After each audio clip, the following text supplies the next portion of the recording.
नमस्कार, न्यूज के इकलौते फैमिली शो न्यूज की पाठशाला में आप सभी का बहुत स्वागत। मैं हूं सुशांत सिन्हा। ये वो पाठशाला जहां सबकी क्लास लगती है। और सबसे पहले आपको रोज की तरह बताऊं कि आज कौन कौन सा चैप्टर खोलने वाला हूं। महाजीत के बाद संसद पहुंचे मोदी और इंडी और इकोसिस्टम का कैसे भूत बना दिया, आज आपको दिखाऊंगा। मोदी योगी के साथ बंपर हिंदू वोट और कांग्रेस को मुसलमानों ने भी छोड़ दिया क्या? ईवीएम का रोना रोते इंडी को पवार और चिदम्बरम ने ही एक्सपोज कर दिया, आज उसके बारे में आपको बताऊंगा। मुसलमानों ने मोदी योगी के लिए वोट दिया, इसका सच क्या निकला? और अमित शाह से मिलने दिल्ली पहुंचे फडणवीस, महाराष्ट्र सीएम के लिए किसका नाम फाइनल हुआ है, आज यह भी बताऊंगा। साथ ही बात होगी संभल में चले पत्थरों की वजह सर्वे कम और उपचुनाव में योगी की बंपर जीत है क्या? पत्थर से लेकर बंदूक तक पुलिस पर हमलावर दंगाइयों के पास सब आया कहां से? संभल में सर्वे पर मुसलमान करते ओवैसी की आंखें खोल देने वाले फैक्ट्स भी आज आपको दिखाऊंगा। और फिर बात होगी आंसू बहाती बुशरा बीबी की, और अचानक इस्लामाबाद में अंगारे क्यों उगल रही हैं? हमेशा खामोश रहने वाली बुशरा बीबी ने ऐसा क्या कह दिया कि पूरे पाकिस्तान में आग लगने वाली है, यह भी दिखाऊंगा। और खली से लेकर संजय दत्त तक बाबा बागेश्वर हिंदू जोड़ने निकले तो देखो कौन कौन आया है, वो भी आपको दिखाऊंगा। लेकिन पहले दिन भर की बड़ी खबरों का रिवीजन, उसके बाद पहला चैप्टर।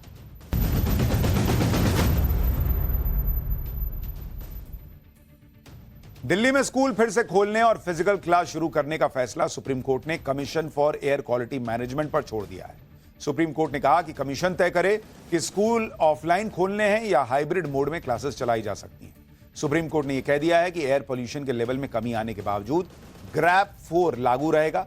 अगले 2 दिन तक एयर क्वालिटी के आंकड़े देखे जाएंगे, इसके बाद ही कोर्ट कोई फैसला लेगा। महाराष्ट्र चुनाव नतीजों में बीजेपी की बंपर जीत से दिल्ली में अरविंद केजरीवाल भी टेंशन में आ गए हैं। केजरीवाल ने दिल्ली में चुनाव से पहले आज बुजुर्गों के लिए बड़ा ऐलान कर दिया। केजरीवाल ने कहा कि दिल्ली में बुजुर्गों की पेंशन फिर से शुरू कर दी गई है। अब हर रुके हुए काम पूरे होंगे। दिल्ली में 5 लाख से ज्यादा बुजुर्गों को हर महीने 2,500 रुपए तक की पेंशन मिलेगी। दिल्ली यूनिवर्सिटी छात्र संघ के चुनाव में 2 सीटों पर एबीवीपी और 2 सीटों पर कांग्रेस का छात्र संगठन एनएसयूआई जीता है। अध्यक्ष और संयुक्त सचिव के पद पर एनएसयूआई की जीत हुई, जबकि उपाध्यक्ष और सचिव का पद एबीवीपी ने जीता। एनएसयूआई के रौनक खत्री छात्र संघ के नए अध्यक्ष बने, जबकि एबीवीपी के भानु प्रताप ने उपाध्यक्ष का पद जीतने में कामयाबी हासिल की। छात्र संघ के चुनाव नतीजे 2 महीने बाद आए हैं, क्योंकि कोर्ट ने काउंटिंग पर रोक लगा रखी थी। जम्मू कश्मीर के कटरा में माता वैष्णो देवी के नए रोपवे प्रोजेक्ट के विरोध में हो रहा प्रदर्शन आज उग्र हो गया। प्रदर्शनकारियों ने पत्थरबाजी शुरू कर दी, गाड़ी में तोड़फोड़ की। प्रदर्शनकारियों के हमले में कई पुलिस वाले तक घायल हो गए। ये प्रदर्शनकारी माता वैष्णो देवी के ताराकोट मार्ग पर रोपवे निर्माण का विरोध कर रहे हैं। उनका कहना है कि रोपवे बन जाने से उनका काम धंधा ठप हो जाएगा।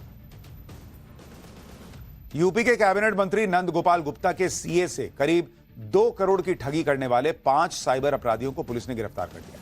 पुलिस की पूछताछ में कई चौंकाने वाले खुलासे। पुलिस के मुताबिक इस वारदात को नेपाल और कंबोडिया में बैठे सरगना ने अंजाम दिया। यह गैंग टेलीग्राम के जरिए विदेशी साइबर ठगों से जुड़ा हुआ था और ठगी के पैसे को क्रिप्टो करेंसी में बदल दिया जाता था।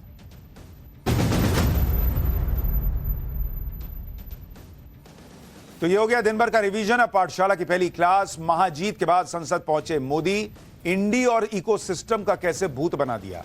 मोदी योगी के साथ बंपर हिंदू वोट, लेकिन कांग्रेस को मुसलमानों ने भी छोड़ दिया क्या? ईवीएम का रोना रोते इंडी को पवार और चिदम्बरम ने एक्सपोज कैसे किया? मुसलमानों ने मोदी योगी के लिए वोट दिया, इसका सच क्या निकला? और अमित शाह से मिलने दिल्ली पहुंचे फडणवीस, महाराष्ट्र सीएम के लिए किसका नाम फाइनल हुआ है? सबसे पहले इसका चर्चा।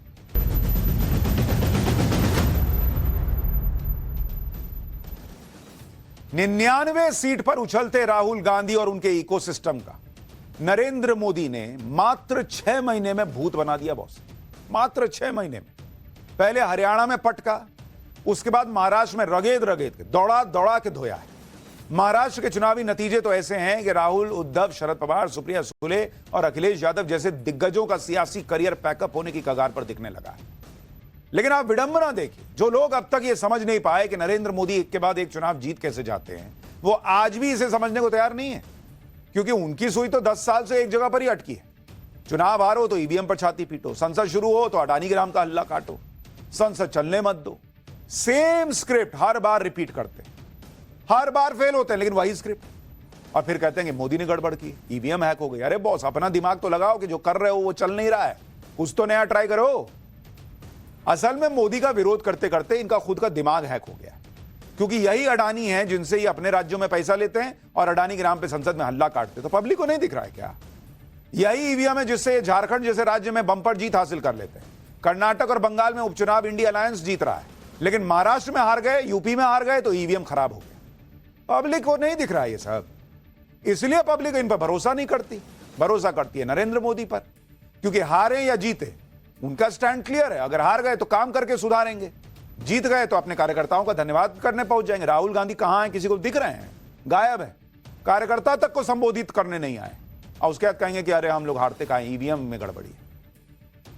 बॉस, मोदी इधर उधर की बात नहीं करते, सीधी बात करते। आज संसद का सत्र शुरू हुआ तो पीएम मोदी ने यही कहा कि संसद को चलने दो भाई, संसद में चर्चा करो, बहस करो, हंगामा मत करो खाली। लेकिन जो लोग चुनावों में पीएम मोदी से हिसाब बराबर नहीं कर पा रहे, वो अपनी खुन्नस संसद में निकालते हैं कि हम संसद नहीं चलने देंगे, मोदी बोलेंगे तो बोलने नहीं देंगे। पर इससे मिलता क्या है तुमको? चुनाव में तो फिर वही मोदी जीत रहे हैं, देश का पैसा बर्बाद कर रहे हो हंगामा करके। लेकिन उनको देश का पैसा बर्बाद हो रहा है, इससे ढेले भर का फर्क नहीं पड़ता। सोचिए, महाराष्ट्र में इतनी बड़ी हार होने के बावजूद, हरियाणा और महाराष्ट्र दो राज्य बैक टू बैक हारने के बावजूद, अडानी को ही राहुल गांधी और कांग्रेस सबसे बड़ा मुद्दा बनाए हुए। इसी पर संसद में आज हंगामा भी किया, इसी पर संसद चलने नहीं दी जा रही। पीएम मोदी ने पहले इन सबको सावधान किया था, लेकिन ये माने नहीं। एक बार पीएम ने क्या कहा है आज सुनिए, उसके बाद आगे की बात बताता हूं। कुछ लोगों ने अपने राजनीतिक स्वार्थ के लिए, जिनको जनता ने अस्वीकार किया है, वे संसद को भी मुट्ठी भर लोगों के हुड़दंगबाजी से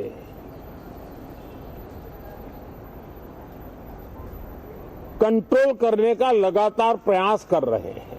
लोकतांत्रिक परंपरा में हर पीढ़ी का काम है आने वाली पीढ़ियों को तैयार करे, लेकिन 80-80, 90-90 बार जनता ने जिनको लगातार नकार दिया है, वे न संसद में चर्चा होने देते हैं, न लोकतंत्र की भावना का सम्मान करते हैं।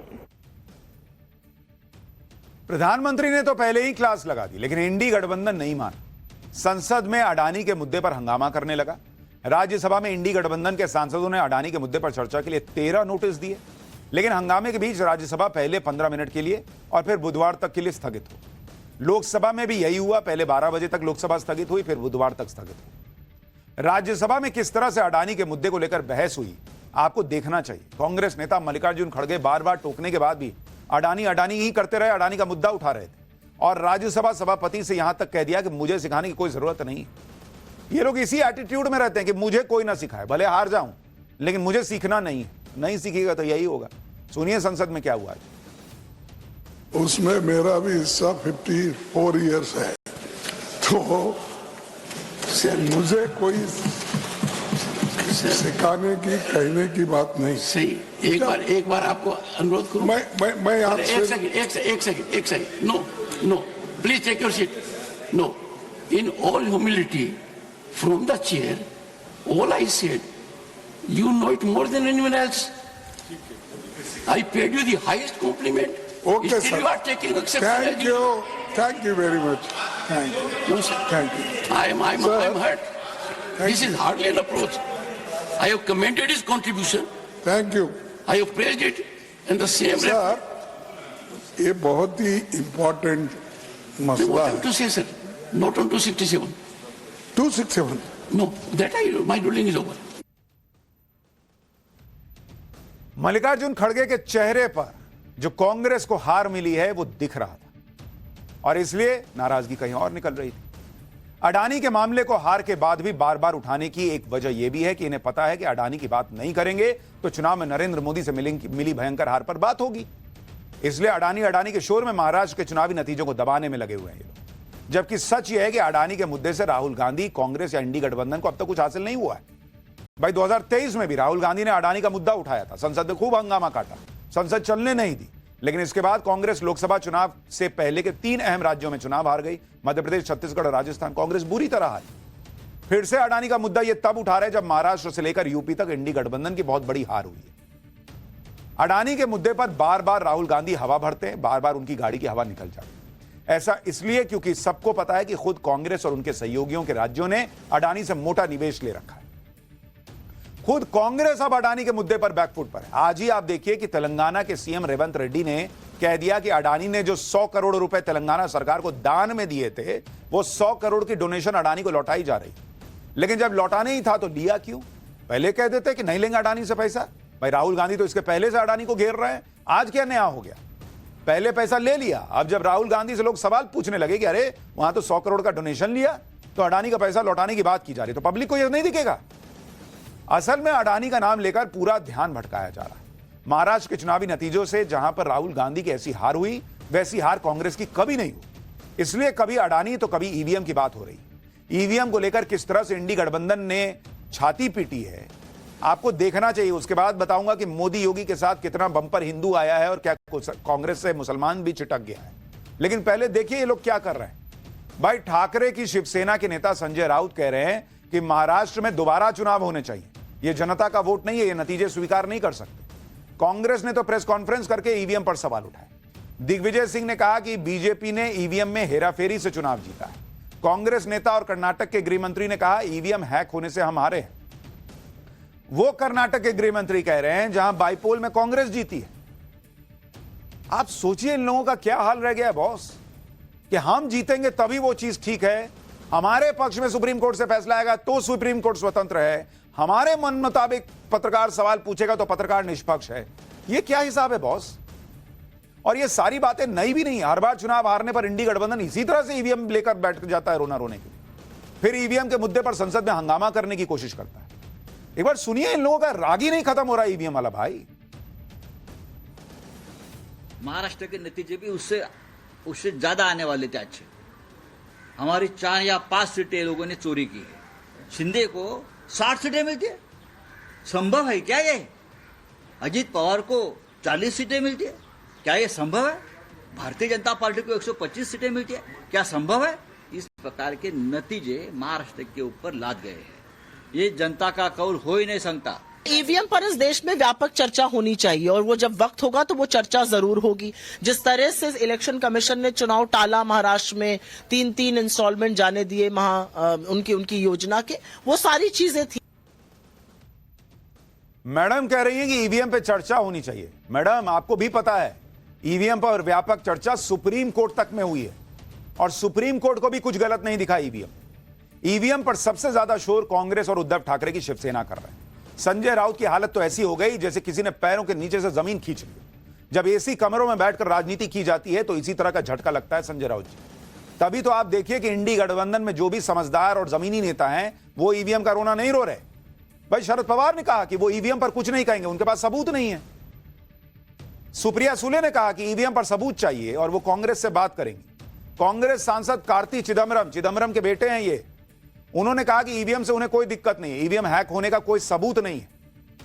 तो इन्हीं इंडिया अलायंस के लोग कह रहे हैं भाई कि ईवीएम हैक होने का सबूत कहां है जो हम ईवीएम चिल्लाएं। लेकिन मैंने आपको पहले भी बताया था, जिन लोगों को इस बात का डर है कि हम बार बार हरा रहे हैं, कार्यकर्ता पूछेगा, बोलेगा कि लीडरशिप चेंज करो, तो क्या कहेंगे?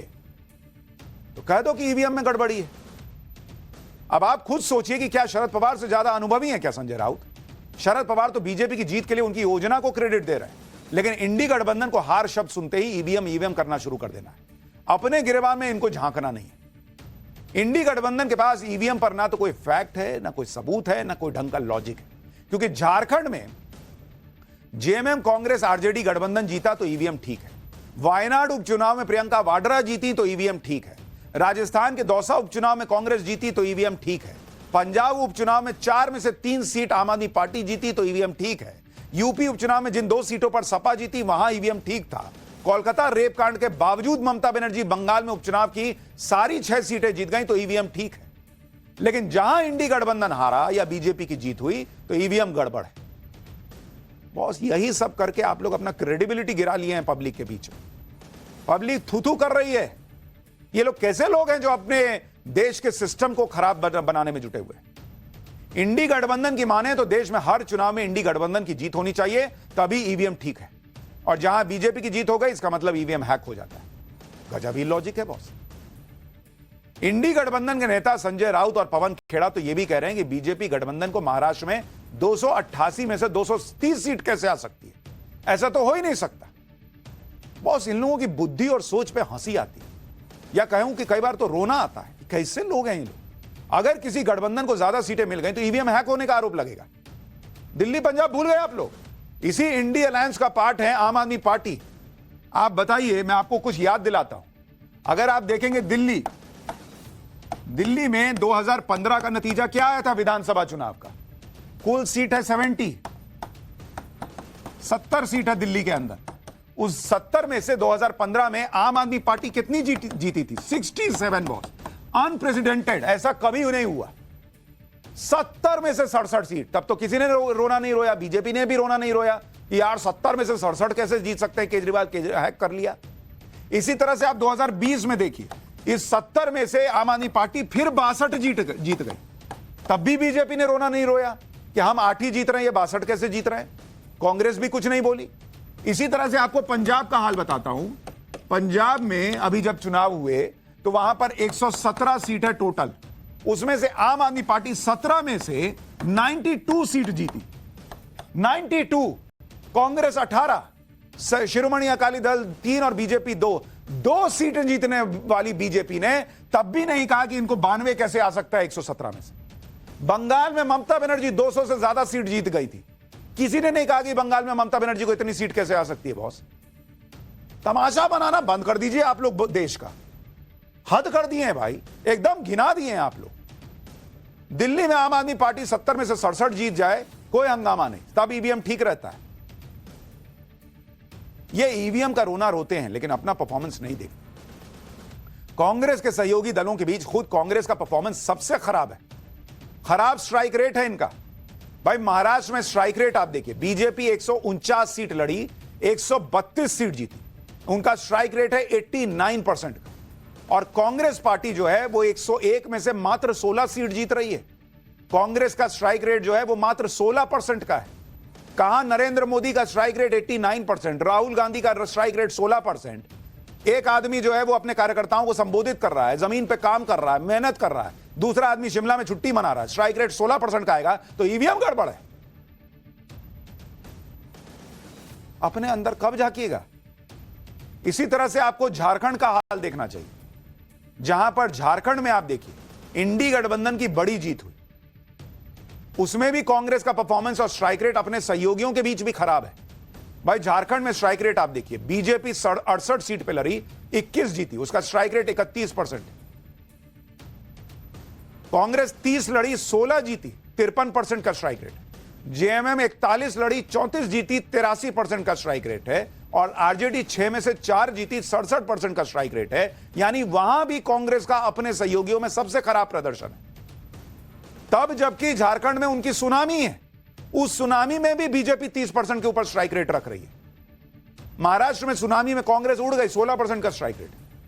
कुल मिलाकर जो लोग ईवीएम पर रो रहे हैं, वो ईवीएम हैक हो गई, ईवीएम हैक हो गई का गाना गा रहे हैं, वो जमीनी हकीकत नहीं पहचान रहे। जबकि ईवीएम नहीं बल्कि पीएम मोदी के नारे ने जनता के दिलों को हैक किया है।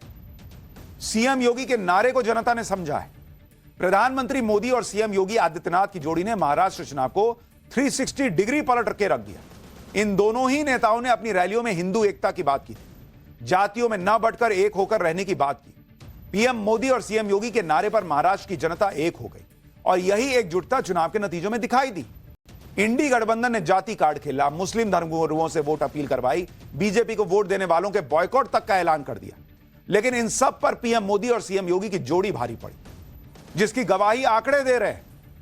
महाराष्ट्र में पीएम मोदी और सीएम योगी का स्ट्राइक रेट देखिए बॉस, आपको पता चल जाएगा कि नतीजे ऐसे क्यों आए। मोदी योगी का स्ट्राइक रेट देखिए। पीएम मोदी, उन्होंने, ये आपको महाराष्ट्र का बता रहा हूं, रैली की 12 रैली की उन्होंने महाराष्ट्र में, कवर किया 102 सीट इन 12 रैलियों में। इसमें से बीजेपी कितनी सीट जीत गई? बीजेपी जीती 72 सीट, 72 सीट बीजेपी जीत गई। यानी स्ट्राइक रेट आप देखिएगा नरेंद्र मोदी की रैलियों का 70% है बॉस, 70%। इतनी ज्यादा सीटों को कवर करने के बावजूद 70% का स्ट्राइक रेट। और इसी तरह से आप योगी का देखिए कि योगी का स्ट्राइक रेट क्या है। योगी ने 18 सीटों पर प्रचार किया, यानी प्रचार 18 सीट पर योगी आदित्यनाथ ने प्रचार किया। इसमें जो सीटें बीजेपी ने जीती, बीजेपी जीती 17 सीट, 17। यानी अगर योगी का स्ट्राइक रेट देखिएगा तो 94% है। हालांकि उन्होंने सीटें कम कवर की, इसलिए उनका स्ट्राइक रेट थोड़ा ज्यादा है। नरेंद्र मोदी ने ज्यादा सीटें कवर की, फिर भी उनका स्ट्राइक रेट बहुत बढ़िया है। यानी एक है तो सेफ है और बटेंगे तो कटेंगे है का नारा चला है। हिंदू बाहर आया, उसको समझ में आया कि ये लोग सही बात कर रहे हैं। इन दोनों की जोड़ी का कमाल है कि महाराष्ट्र में बीजेपी गठबंधन को प्रचंड बहुमत मिला, जो इससे पहले कभी किसी गठबंधन को नहीं मिला। मुंबई में तो सीएम योगी के पोस्टर भी लगे जिसमें सीएम योगी का स्ट्राइक रेट और उनका नारा भी लिखा हुआ था। एक बार रिपोर्ट देखिए, उसके बाद आगे की बात बताता हूं। बटेंगे तो कटेंगे, एक है तो सेफ है, इस नारे के साथ पोस्टर में लिखा गया है कि 4 दिन में 11 जनसभाएं की योगी आदित्यनाथ ने, जिसमें 18 प्रत्याशियों का प्रचार किया, जिसमें से 17 प्रत्याशियों की जीत हुई है और स्ट्राइक रेट 95%। इस तरीके का एक जो मैसेज वाला ये पोस्टर है, विश्व बंधु राय हैं उनकी तरफ से यहाँ पर लगाया गया है। योगी संदेश, एक रहेंगे तो नेक रहेंगे, सुरक्षित रहेंगे, इस तरीके का ये जो पोस्टर है मुंबई के अलग अलग हिस्सों में देखने को मिल रहा है। और ये बात सिद्ध है कि योगी आदित्यनाथ जो उत्तर प्रदेश के मुख्यमंत्री हैं, उनकी सभाओं से भी महायुति के जो कैंडिडेट्स खड़े थे महाराष्ट्र के अलग अलग सीटों पर, उसका सीधा फायदा मिला। अब तो इंडी गठबंधन के नेता भी मान रहे हैं कि महाराष्ट्र चुनाव में एक हैं तो सेफ हैं और बटेंगे तो कटेंगे नारों का भयंकर असर हुआ। सुनिए शरद पवार को, जो खुलकर मान रहे हैं भाई कि महाराष्ट्र में सीएम योगी के नारों का जबरदस्त असर दिखा। एकंदर त्यांची आश्चर्यवादी बघितली। योगी आदित्यनाथ के बारे में बटेंगे तो कटेंगे का नतीजा देखने को मिला, विचारों का ध्रुवीकरण देखने को मिला। नंबर इसका है क्या योगी शोधाशोध कभी करना। पीएम मोदी और सीएम योगी के नारों का असर मतदान पर हुआ और कैसे हिंदुओं ने एकजुट होकर बीजेपी गठबंधन को वोट दिया, इसके आंकड़े देखिए। सीएसडीएस के आंकड़ों के मुताबिक आप देखिए हिंदू एकजुटता कैसे नजर आई है। जिनको समझ में नहीं आ रहा हिंदू कैसे एकजुट हुआ, जरा उसकी तस्वीर आप देखिए। महाराष्ट्र चुनाव में ये सीएसडीएस के आंकड़े हैं जो कहते हैं मराठा और Kunbi voter, Maratha plus Kunbi voter, अगर आप इनकी संख्या देखेंगे, ये किसको वोट कर रहे थे? महाविकास अघाड़ी को गया है 32% वोट इनका, और महायुति को 54% वोट इनका गया है, 54%। अन्य ओबीसी, इनका वोट अगर देखिएगा आप, इनका वोट गया है महाविकास अघाड़ी को 26% और महायुति को गया है 60%। बॉस आप देख रहे हैं क्या जबरदस्त हिंदुओं ने एकजुट होकर वोट किया है। इसी तरह से आप अपर कास्ट का वोट देखिए, अपर कास्ट का वोट गया है महाविकास अघाड़ी के लिए 25%, लेकिन महायुति के लिए 63%। सीधे सीधे दलित वोटर अगर आप देखेंगे, दलित गया है महाविकास अघाड़ी के साथ करीब 25%, और यहां भी महायुति को बढ़त है और महायुति के लिए दलित ने वोट किया 34%। यानी पूरे तौर पर जो हिंदू वोटर है वो कंसोलिडेट होकर एक साथ बाहर आकर, जो उसका पैटर्न नहीं है लेकिन उसने महाविकास अघाड़ी के लिए वोट किया। यानी हिंदुओं में बड़े पैमाने पर एकजुट होकर वोट करने का साहस इस बार नजर आया, प्रयास नजर आया, जिससे महाराष्ट्र में बीजेपी को बंपर जीत मिली। लेकिन इंडी गठबंधन को यह झूठ फैलाने में अभी लग रहा है कि वो जुटा हुआ है कि ईवीएम का खेला है। एक झूठ यह भी फैलाया जा रहा है कि मुसलमान इलाकों में बीजेपी जीत गई, मतलब मुसलमानों ने बीजेपी को जिता दिया। इसका सच क्या है वो भी आपको देखना चाहिए। महाराष्ट्र में मुस्लिम बहुल सीटों पर किसको कितनी सीटें मिली हैं? जहां पर मुस्लिम आबादी 20% से ज्यादा है, ऐसी 38 सीटें, उनमें बीजेपी 14 सीट जीती, शिंदे शिवसेना 6 जीती और एनसीपी अजीत पवार 2, यानी कुल मिलाइए तो 22 सीट 38 में से बीजेपी अलायंस को गई 38 में से। शिवसेना यूबीटी को 6, एनसीपी को 2, कांग्रेस को 5, समाजवादी पार्टी को 2 और एआईएमआईएम के खाते में 1 सीट गई। बीजेपी को ज्यादा सीटें मिलने की वजह मुस्लिम वोट कम और हिंदुओं का घर से निकलना और एकजुट होकर वोट देना ज्यादा है बॉस। हर बार हिंदू सोया रहता था कि जीत ही जाएंगे, इस बार ये लोग बाहर निकले और ये बात आपको आंकड़ों के जरिए समझाता हूं। बीजेपी मुसलमानों के वोट से नहीं जीती, हिंदू वोटों का कंसोलिडेशन हुआ इसलिए जीती है।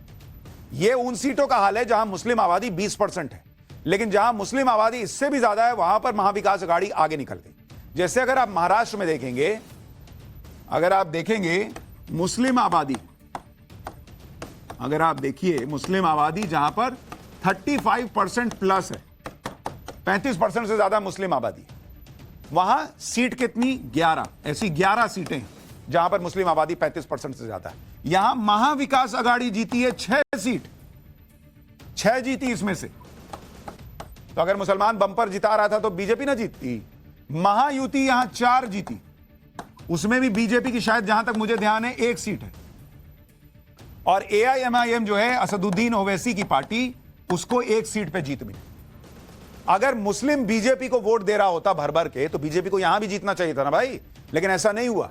महायुति को जो 4 सीटें मिली हैं वो भी हिंदू वोटरों के एकजुट होने की वजह से मिली हैं ऐसा लग रहा है।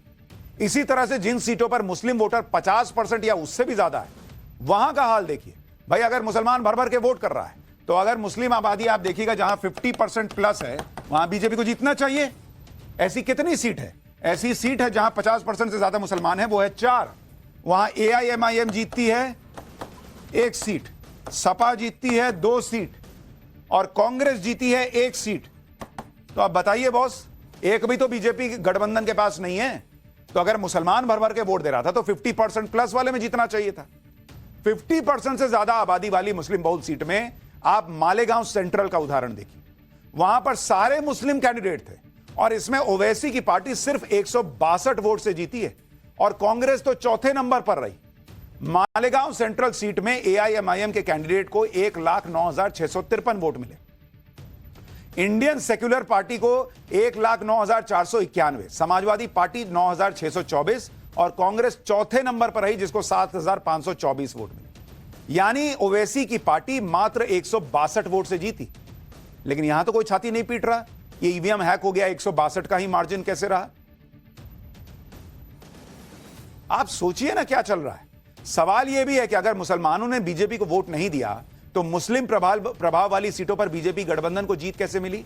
इसका जवाब भी आपको देता हूं। मुसलमानों के प्रभाव वाली सीटों पर इस बार बंपर वोटिंग हुई। 22 सीटों पर मुस्लिम आबादी 25% से ज्यादा है। इन 22 सीटों पर 2019 की तुलना में 1% से लेकर 10% तक ज्यादा वोटिंग हुई। ज्यादा वोटिंग का मतलब यह माना जा रहा है कि हिंदू वोट एकजुट होकर बाहर निकला, जो अमूमन नहीं निकलता। हिंदुओं को बटेंगे तो कटेंगे, एक है तो सेफ है का नारा सही लगा। इन नारों से प्रभावित होकर हिंदू मतदाता बड़ी संख्या में वोट डालने बाहर निकला और इसी वजह से 20% से ज्यादा मुस्लिम आबादी जहां थी वहां बीजेपी गठबंधन जीतने में कामयाब हुई, क्योंकि मुसलमानों ने अगर बल्क में महाविकास अघाड़ी को वोट दिया तो दूसरी तरफ बीजेपी गठबंधन के लिए बंपर वोटिंग हिंदुओं की। यानी पोलराइजेशन जबरदस्त हुआ इस बार महाराष्ट्र में। महाराष्ट्र में कुल मुस्लिम वोटों का बंटवारा भी आप देखेंगे तो आप समझ जाएंगे कि मुसलमानों ने एक बार फिर से एंटी बीजेपी दलों को ही वोट दिया, जिसमें महायुति को 23% वोट मिला मुसलमानों का और महाविकास अघाड़ी को 55% वोट मिला मुसलमानों का। लेकिन आप यह भी सोच रहे होंगे कि चलो महाराष्ट्र में तो मोदी योगी के नारे से हिंदू वोट एकजुट हो गए, लेकिन यूपी की कुंदरकी सीट पर बीजेपी कैसे जीत गई जहां 65% से ज्यादा मुस्लिम आबादी है? कुंदरकी सीट पर मुसलमानों का तगड़ा प्रभाव, करीब 65% मतदाता मुसलमान है। कुंदरकी में कुल 12 उम्मीदवार थे जिसमें से 11 मुसलमान थे। जीता कौन? बीजेपी के रामवीर सिंह कुंदरकी में इकलौते हिंदू उम्मीदवार थे जो 1,70,371 वोट पाकर जीत गए। सपा के मोहम्मद रिजवान को 25,580 वोट मिले। बीजेपी के रामवीर सिंह ने 1,44,791 वोट से जीत हासिल की। लेकिन इसके पीछे की वजह हिंदू मुस्लिम वोट नहीं है। रामवीर सिंह कुंदरकी में अपने पर्सनल कनेक्ट की वजह से जीते। रामवीर सिंह लगातार बीते 20 साल से कुंदरकी में काम कर रहे थे। कुंदरकी से 3 बार चुनाव लड़ चुके हैं। 2017 में रामवीर सिंह को करीब 1 लाख वोट मिले थे। रामवीर सिंह का कुंदरकी के लोकल मौलानाओं और मुस्लिम नेताओं के साथ अच्छा संबंध है। रामवीर सिंह अक्सर मस्जिद में भी जाते हैं। ये तस्वीर रामवीर सिंह की है जिसमें वो स्कल कैप और गमछा पहने हुए दिख भी रहे हैं। यानी कुंदरकी में बीजेपी नहीं जीती बॉस, वहां रामवीर सिंह नाम का एक व्यक्ति जीता है जिसको मुसलमानों ने कहा कि ये तो मस्जिद आता है, स्कल कैप पहनता है, हमारे बीच काम करता है, चलो इसको जिताते हैं। समाजवादी पार्टी के मोहम्मद रिजवान के खिलाफ कुंदरकी में भयंकर नाराजगी भी थी। यानी यह सिर्फ प्रोपेगेंडा है कि मुसलमानों ने बीजेपी को भर भर के वोट दिया इसलिए बीजेपी जीती। सच यह है कि बीजेपी महाराष्ट्र में इसलिए जीती क्योंकि मोदी योगी का नारा चला, हिंदू एक हुआ, महिला वोटर भी एकजुट हुई, जिनके लिए वहां पर लड़की बहन योजना चल रही थी। और शायद इंडिया अलायंस को डर है कि हिंदू एकजुट हो रहा है, ये नैरेटिव बाहर चला गया तो बाकी जगह भी यह परिणाम देखने को ना मिल जाए, इसलिए यह फैलाया जा रहा है कि भाई बीजेपी तो मुसलमानों के वोट से जीत रही। महिलाओं ने बीजेपी के लिए कितना वोट किया? महिलाओं ने महाराष्ट्र में महाविकास आघाड़ी को 33% वोट दिए, जबकि महायुति के लिए 50% वोटिंग हुई। महाराष्ट्र को लेकर इस बात की भी बड़ी चर्चा हो रही है कि महाराष्ट्र का अगला मुख्यमंत्री कौन बनेगा। क्या देवेंद्र फडणवीस को मौका मिलेगा? एकनाथ शिंदे रिपीट होंगे? आज की रात बहुत इंपॉर्टेंट बताई जा रही है क्योंकि देवेंद्र फडणवीस से लेकर एकनाथ शिंदे और अजीत पवार तीनों नेता दिल्ली में होंगे। महाराष्ट्र में सीएम पद को लेकर कई कयास लगाए जा रहे हैं। पहला कयास, फडणवीस को सीएम बनाया जाएगा। कहा जा रहा है कि संघ भी फडणवीस को सीएम बनाना चाहता है। फडणवीस पिछली बार एकनाथ शिंदे की सरकार में डिप्टी सीएम बन गए थे, इसलिए इस बार उनका दावा भी बनता है। बीजेपी को बम्पर सीट भी आई है। दूसरा कयास यह है कि एकनाथ शिंदे को फिर से सीएम बना दिया जाए, जिससे अपने सहयोगियों के बीच अच्छा मैसेज जाए और उद्धव ठाकरे की राजनीति को हमेशा के लिए खत्म कर दिया जाए। तीसरा कयास यह है कि कोई ऐसा फॉर्मूला निकले जिसमें 2.5 साल के लिए सीएम बन जाए। पहले 2.5 साल एकनाथ शिंदे सीएम बने, फिर आखिरी 2.5 साल फडणवीस, या फिर इसका उल्टा हो जाए। लेकिन मोदी शाह के इस दौर में कोई यह नहीं कह सकता कि असली नाम किसका होगा मुख्यमंत्री के तौर पर, क्योंकि हर जगह यही होता है, आप सोचते कुछ और है, निकलता कुछ और है। वैसे सीएम पद पर दावे तो हर पार्टी अपने हिसाब से कर रहे हैं। जैसे शिंदे शिवसेना चाहती है कि शिंदे ही सीएम बने, इसमें सीटों की संख्या ना देखी जाए, बिहार जैसे मॉडल पर ही सीएम बनाया जाए। बिहार में नीतीश कुमार बीजेपी से कम सीटों के बावजूद मुख्यमंत्री हैं, लेकिन क्या इसके लिए बीजेपी तैयार होगी? क्योंकि एक बार तो एकनाथ शिंदे को बीजेपी सीएम बना चुकी। बीजेपी के नेता भी कह रहे हैं कि सीएम बीजेपी का ही होना चाहिए। उधर अजीत पवार के लोग चाहते हैं कि एकनाथ शिंदे सीएम ना बने। वो कह रहे हैं कि अजीत पवार की पार्टी का भी स्ट्राइक रेट शिंदे शिवसेना से अच्छा है। अजीत पवार की पार्टी चाहती है कि फडणवीस सीएम बन जाए। वैसे बीजेपी चाहे तो किसी को भी बना सकती है, क्योंकि बीजेपी के पास कोई मजबूरी नहीं है। बीजेपी अपने दम पर बहुमत से मात्र 13 सीट पीछे। बीजेपी के पास 132 सीट है, जबकि बहुमत के लिए मात्र 145 चाहिए। इसलिए फडणवीस का दावा सबसे मजबूत है, क्योंकि वो बीजेपी के मुश्किल भरे और चुनौती भरे दौर में पार्टी के लिए कॉम्प्रोमाइज कर चुके हैं। सीएम बनकर फिर डिप्टी सीएम बन जाना, वो भी पार्टी की रणनीति के लिए, ये फडणवीस ने किया था और ये कोई बहुत मामूली बात नहीं। लेकिन वहां क्या होगा, ये आज रात कहा जा रहा है कि देवेंद्र फडणवीस और अमित शाह की मुलाकात होगी तो क्लियर हो जाएगा। उस पर आपको अपडेट दूंगा। फिलहाल पाठशाला में अगली क्लास। संभल में चले पत्थरों की वजह सर्वे कम, उपचुनाव में योगी की बम्पर जीत है क्या? पत्थर से लेकर बंदूक तक पुलिस पर हमलावर दंगाइयों के पास सब आया कहां से? हाँ, संभल में सर्वे पर मुसलमान करते ओवैसी की आंखें खोल देने वाले फैक्ट्स का चलता।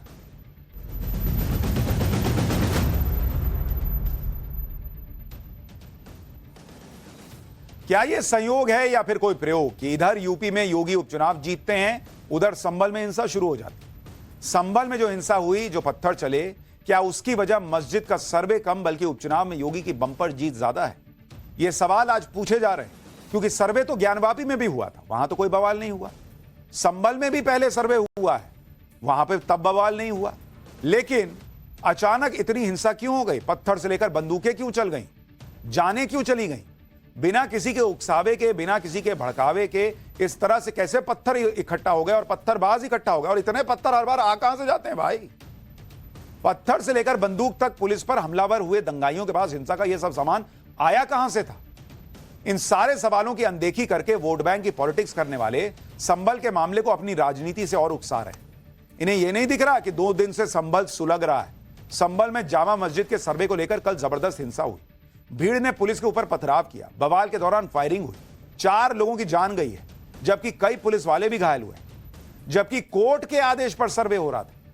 कोर्ट के आदेश पर सर्वे की टीम कल सुबह जामा मस्जिद पहुंची, जिसकी जानकारी मिलने पर मस्जिद के आसपास लोगों की भारी भीड़ जुट गई। देखते ही देखते भीड़ की पुलिस से झड़प शुरू हो गई और फिर भीड़ ने पुलिस पर पथराव शुरू कर दिया। कुछ देर के लिए तो नौबत यहां तक आ गई कि पुलिस को जान बचाकर भागने के लिए मजबूर होना पड़ गया। इस दौरान भीड़ ने जमकर आगजनी की। जामा मस्जिद के आसपास की गलियों में कई गाड़ियों को आग लगा दी गई और इसके बाद पुलिस को पत्थरबाजों को काबू में करने के लिए सख्ती करनी पड़ी। पुलिस आरती थोड़े उतारेगी भाई, सर्वे करने जा रही है ये टीम, वहां पर कोर्ट के आदेश से जा रही है। तुम पत्थर कैसे चलाओगे यार? तुमको दिक्कत है, तुम भी कोर्ट जाओ, कहो कि नहीं होगा। अचानक पुलिस आएगी, पत्थर चलने लगा। हर जगह पत्थर आता कहां से भाई इतना इतना भर के? भीड़ पर आंसू गैस के गोले छोड़ने पड़ गए, तब कहीं जाकर हालात काबू में हो सके और मस्जिद में सर्वे करने पहुंची टीम को सुरक्षित वहां से निकाला जा सका। जब भी इस तरह का बवाल होता है और हिंसा भड़कती है तो राजनीतिक दलों से संयम बरत रहे और भड़काऊ बयानबाजी न करने की उम्मीद की जाती है। ऐसा करना भी चाहिए, लेकिन संभल में बवाल पर इकोसिस्टम एक्टिव हो गया। इसके बारे में आगे विस्तार से बताऊंगा। पहले सर्वे के विरोध में हुए बवाल की वजह से कल करीब 3 घंटे तक संभल कैसे सुलगता रहा, उसकी एक झलक देखी। राजी नजर नहीं आ रही और पुलिस बार-बार उनको मना कर रहा है कि सब यहाँ पर जो है पर सैकड़ों की संख्या में जाने और उसके बाद आपका पालन किया जा रहा है और उसके बाद इतने बड़े पत्थर जो है इस वक्त फेंके जा रहे हैं।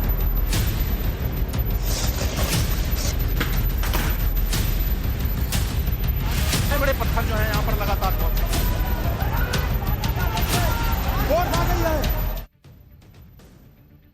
संभल के मामले में वैसा ही हो रहा है जैसा कुछ दिन पहले यूपी उपचुनाव में वोटिंग के दौरान हुआ। आधे अधूरे वीडियो शेयर किए जा रहे हैं, पूरा सच किसी को नहीं बताया जा रहा। जैसे अखिलेश यादव ने संभल हिंसा का एक वीडियो शेयर किया जिसमें पुलिस वाले भीड़ पर आंसू गैस के गोले दागते नजर आ रहे हैं। इस वीडियो के जरिए कहा गया कि पुलिस फायरिंग कर रही है, लेकिन सच क्या है यह यूपी पुलिस के वीडियो ने बता दिया। यूपी पुलिस ने संभल हिंसा में शामिल नकाबपोशों के पथराव का पूरा वीडियो जारी कर दिया। खुद टाइम्स नाउ नवभारत की टीम ने भी संभल में भड़की हिंसा के दौरान एक एक तस्वीर को कैमरे में रिकॉर्ड किया, जान पर खेलकर। तस्वीरों में साफ नजर आ रहा है कि किस तरह भीड़ ने पुलिस पर पथराव किया। पुलिस पर हुए पथराव की इस तस्वीर को आप देखिए, किस तरह गली में मौजूद भीड़ पुलिस पर पत्थर बरसा रही है। पुलिस पर भीड़ ने इतना जबरदस्त पथराव किया कि एक बार के लिए पुलिस वालों की जान पर बनाई। वो गली में खड़ी अपनी गाड़ियों को वापस लौटाने की कोशिश करते नजर आए। इस हड़बड़ाहट में एक पुलिस की दो गाड़ियों की टक्कर हो गई। बॉस, आप सोचिए, इतना इन लोगों ने पत्थर चला दिया और पुलिस वाला किसी का बाप नहीं है, भाई नहीं है, वो मर जाए। पुलिस को बंदूक किस लिए दी गई है, बाकी चीजें किस लिए दी गई हैं कि वो वहां जाए और पत्थर खाए और आरती उतारे। अब इस तस्वीर को देखिए, इसमें पत्थरबाज चेहरों को छुपाए हुए नजर आ रहे हैं। अगर इतनी ईमानदारी थी तो चेहरा काहे छुपाए? अगर इतना गुस्सा आ गया कि सर्वे कैसे हो जाएगा कोर्ट के आदेश पे, तो चेहरा ना दिखाते। नकाबपोशों की भीड़ में शामिल कुछ पत्थरबाज तो वीडियो बनाने वाले को इशारे से देख लेने की धमकी भी देते दिख रहे हैं कि देखो काट देंगे, ये देखिए। और इस भीड़ के साथ हमारे देश के नेता खड़े हो रहे हैं। काफी देर तक संभल में जामा मस्जिद के आसपास की गलियों में इकट्ठा हुई भीड़ पुलिस पर पथराव करती रही। उन्हें भी मालूम था कि पुलिस कार्रवाई करेगी, इसलिए किसी ने चेहरे पर मास्क लगाया था, किसी ने रुमाल, दूसरे कपड़े से अपने चेहरे को ढका हुआ था। भीड़ के पथराव में कई पुलिस वाले कई गंभीर रूप से घायल हुए, जिन्हें इलाज के लिए अस्पताल में भर्ती कराया गया। आरोप है कि संभल में भीड़ को कुछ नेताओं ने हिंसा के लिए उकसाया, इसलिए ड्यूटी पर तैनात संभल के एसपी लगातार भीड़ को समझाने की भी कोशिश करते रहे। आप सुनिए पुलिस कैसे भीड़ को समझा रही थी। नेताओं के चक्कर में अपना भविष्य बर्बाद मत करिए, मैं बता रहा हूं आप सबको। आप सभी लोगों की वीडियोग्राफी कराई जा रही है, आपके खिलाफ कठोर से कठोर कार्रवाई की जाएगी। पुलिस समझा रही है कि नेताओं के चक्कर में मत फंसो, ये सब काम मत करो। उसके बावजूद इकोसिस्टम पुलिस को ही गाली दे रहा है। नेता आज भी भड़का रहे हैं। संभल का और सच आपको आगे बताऊंगा, लेकिन पहले देखिए कि कैसे इकोसिस्टम एक्टिव हो गया। समाजवादी पार्टी के अध्यक्ष अखिलेश यादव ने आरोप लगा दिया कि यूपी उपचुनाव में धांधली न पकड़ी जाए, इसलिए संभल में हिंसा भड़काई गई।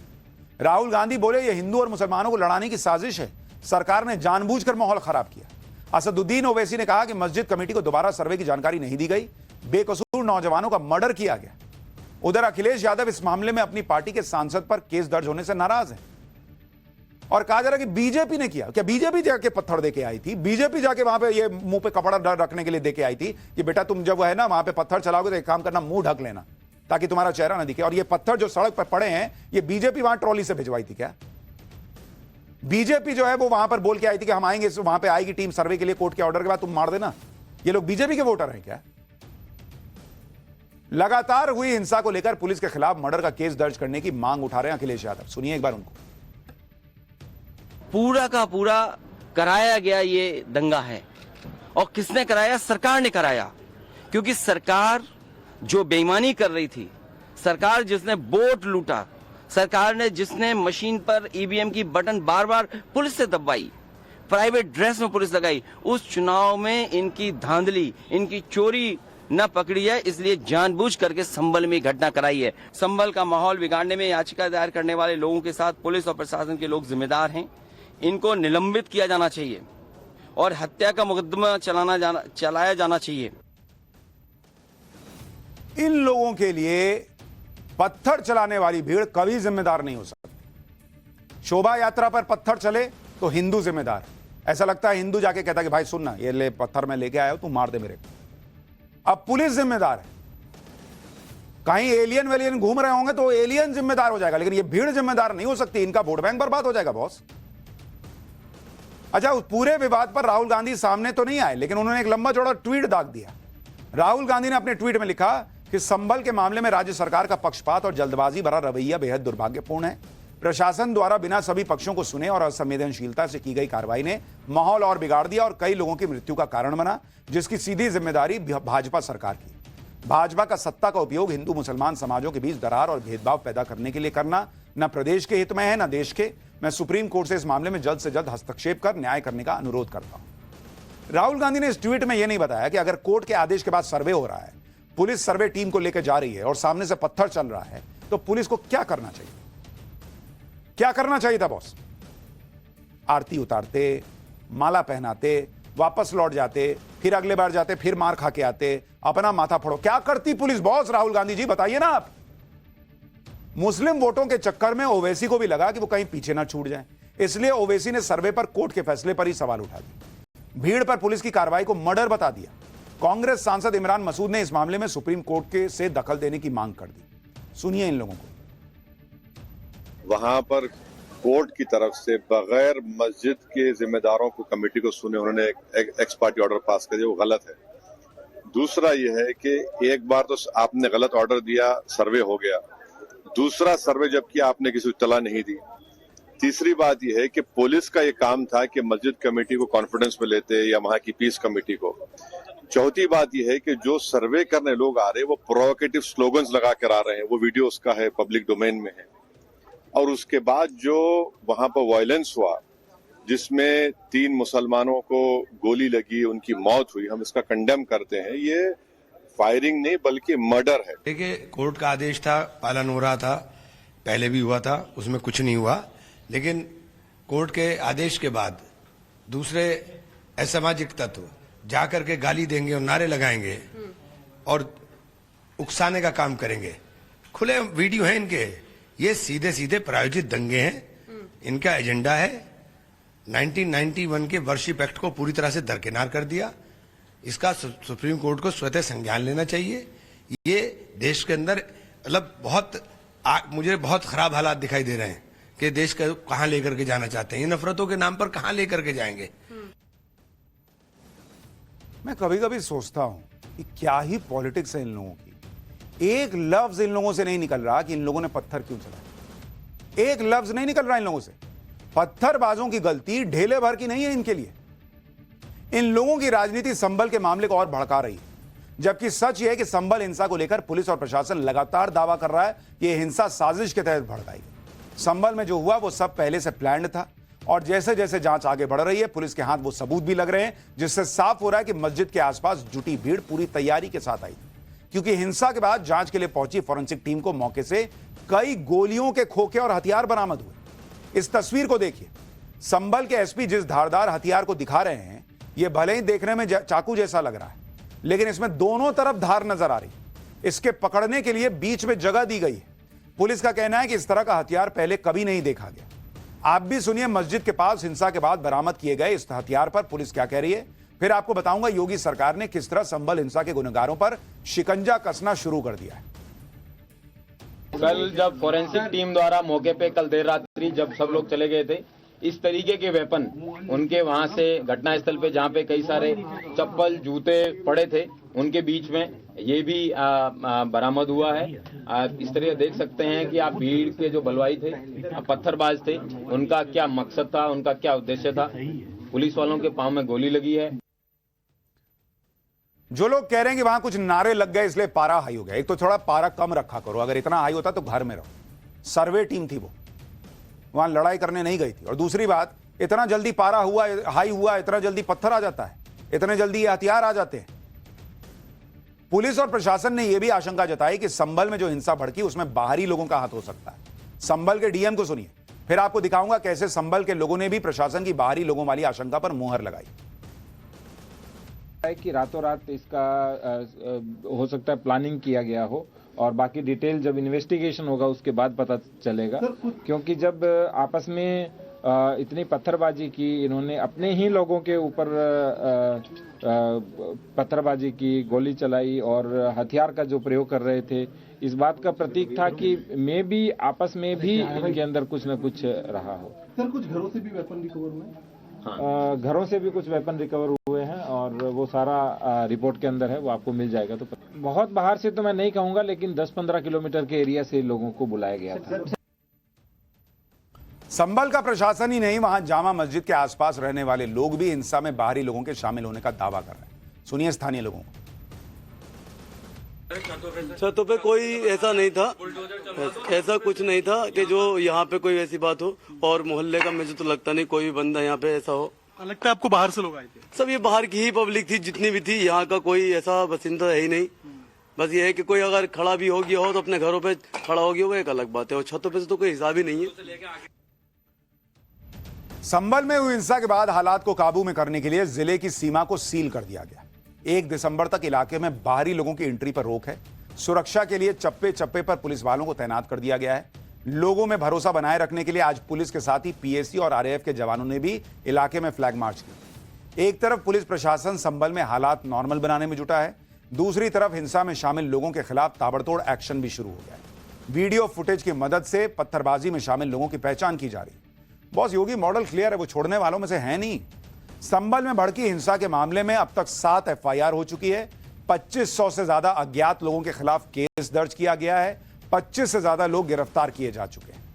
ये आरोप लगाए जा रहे हैं कि संभल हिंसा में जिन 4 लोगों की मौत हुई उन्हें पुलिस की गोली लगी थी, लेकिन आज पुलिस ने इन आरोपों को भी खारिज कर दिया।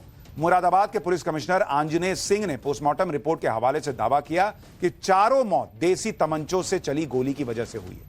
पुलिस ने दावा किया है कि हिंसा से जुड़े कई अहम सबूत जुटाए जा रहे हैं, जिनके आधार पर कार्रवाई की जा रही है और यह कार्रवाई आगे भी जारी रहेगी। लोगों ने भीड़ को हिंसा के लिए उकसाया, जिन लोगों ने भड़काया उनकी भी पहचान की जा रही है। मुरादाबाद के पुलिस कमिश्नर को सुनिए। देखिए, इसमें पुलिस द्वारा साक्ष्य इकट्ठे किए गए, साक्ष्यों के आधार पर कार्रवाई हो रही है और वो तो आगे भी जारी रहेगी। अभी बहुत सारी चीजें हुई हैं, होंगी, पहचान की जा रही है लोगों की, जिन लोगों ने उकसाया, जिन लोगों ने भड़काया, जो उकसाने की कोशिश कर रहे हैं। अभी भी लोगों को चिन्हित किया जा रहा है, चाहे वो सोशल मीडिया के थ्रू हो, चाहे मीटिंग्स के थ्रू हो, चाहे लोगों को पर्चे के थ्रू हो। इन सभी चीज़ों की जा रही है। जो इसमें सीधे या अपरोक्ष रूप से इसमें शामिल रहे, किसी को भी इसमें बख्शा नहीं जाएगा। कड़ी से कड़ी कार्रवाई की जाएगी। संभल में हिंसा भड़कने के पीछे सबसे बड़ी दलील यह दी जा रही है कि जामा मस्जिद में दूसरी बार सर्वे के लिए मस्जिद कमेटी को भरोसे में नहीं लिया गया। इसी बात ने मुस्लिम समुदाय को भड़का दिया। समाजवादी पार्टी से लेकर कांग्रेस तक यही आरोप लगा रही है कि ऐसा जानबूझकर किया गया ताकि संभल में बवाल खड़ा हो सके। अब इन आरोपों की सच्चाई भी जान लीजिए। कोर्ट की तरफ से सर्वे के लिए नियुक्त किए गए एडवोकेट कमिश्नर बकायदा इसके लिए ऑफिशियल नोटिस जारी कर चुके थे और फिर सबकी रिसीविंग भी ली गई। इस नोटिस में साफ साफ लिखकर जानकारी दी गई थी कि 24 नवंबर को दोबारा सर्वे होगा। नोटिस में यह भी बताया गया था कि सर्वे सुबह 7 बजे से 11 बजे के बीच होगा। सर्वे के दौरान सभी पक्षों से मौजूद रहने की अपील भी की गई थी। नोटिस में यह साफ कहा गया था कि 19 नवंबर को सर्वे पूरा नहीं हो पाया था, इसलिए 24 नवंबर को इसे पूरा किया जाए। यानी यहां भी झूठ फैलाया जा रहा है। और क्यों फैलाया जा रहा है आप समझ सकते हैं। और यह भीड़ जो ये पत्थर चला रही है, जो सर्वे नहीं होने देना चाहती, ये भीड़ और ये पत्थर अपने आप में एक सर्वे हैं कि वो मस्जिद है या मंदिर। अगर मस्जिद है तो होने दो ना सर्वे, पत्थर चलाने की जरूरत क्या है। जाएगी सर्वे टीम, सब चेक करेगी, बोलेगा अरे यार ये तो मस्जिद है, इसमें तो कोई सबूत नहीं है मंदिर का। पत्थर चला रहे हो, सर्वे नहीं होने देना चाहते हो, वहां ये सब हो रहा है तो पब्लिक का विश्वास और बढ़ रहा है कि वहां क्या है।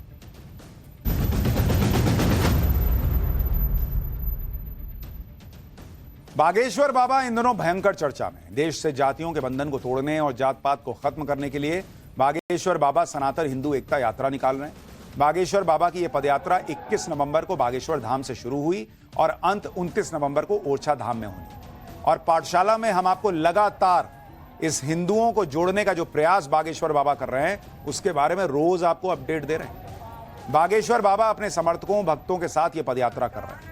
ये 3 तस्वीरें अब आपको दिखाता हूं जहां बागेश्वर बाबा की यात्रा गुजर रही है। लोग भव्य तरीके से उनका स्वागत कर रहे हैं। दिन गुजर रहे हैं लेकिन लोगों का उत्साह कम नहीं हो रहा। कहीं बागेश्वर बाबा पर बुलडोजर से फूलों की बारिश हो रही है, कहीं पर भक्त अपनी चोटी से सनातन हिंदू एकता का रथ खींच रहे हैं। चोटी से आप देखिए ना भाई, बागेश्वर बाबा के लिए इन लोगों का प्रेम असीम है।